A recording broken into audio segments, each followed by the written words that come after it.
brother တို့ကကောက်ပြရင်ပဲဖြစ်ဖြစ်သပိန်းစီးရင်ပဲဖြစ်ဖြစ်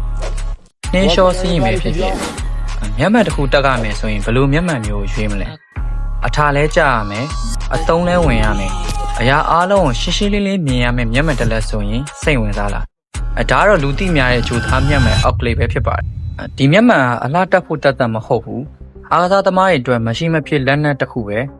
တာမန်မျက်မှန်တွေနဲ့မတူဘဲနဲ့ Prisonless နည်းပညာကြောင့်ပတ်ဝန်းကျင်အယောင်တွေကိုပို့ပြီးတော့ contrast ကောင်းမြင်ရတယ်အဓိကသုံးထားတဲ့ material က Plutonite လို့တဲ့ dressing ပါအရှင်ပြင်းတဲ့ရိုက်ခွဲမှုတွေကိုခံနိုင်ရှိုံနဲ့မကဘဲနဲ့ခရမ်းလုံရောင်ကြီးကိုပါ100%ကာကွယ်ပေးတယ်နောက်ပြီး Onotanian လို့ခေါ်တဲ့ rubber တွေကိုနှာခေါင်းအုပ်တွေမှာသုံးထားလို့ချွေးထွက်လေပုံမြဲလေပဲ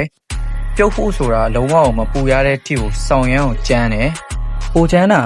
Hey, Meta. Meta? Take a video. အခုနောက်ပိုင်း Oakley က Meta နဲ့ collab လုပ်ပြီး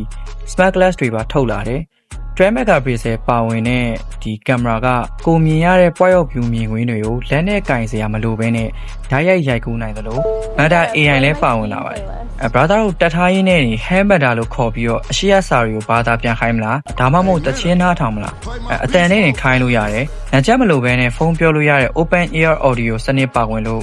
ဒါတကယ်ကို all in one ဂျိုသားနီးပညာတစ်ခုလို့ပြောလို့ရတယ်ဒီလောက်ယူသွတ်တဲ့နီးပညာနဲ့အနာဂတ်ဆန်တဲ့ဒီဇိုင်းတွေကအခုဆိုရင်ပြိုင်ကွင်းထဲမှာနေရပ်မနေတော့ပါဘူး Y2K ခေတ်ကနေပြန်အစားပြုပြီးတော့ streetwear လောကကိုအကြီးကျယ်လွှမ်းမိုးလာတယ် office of today တွေမှာမပါမဖြစ်တဲ့ဒီ trend ဖြစ်လာပြီးတော့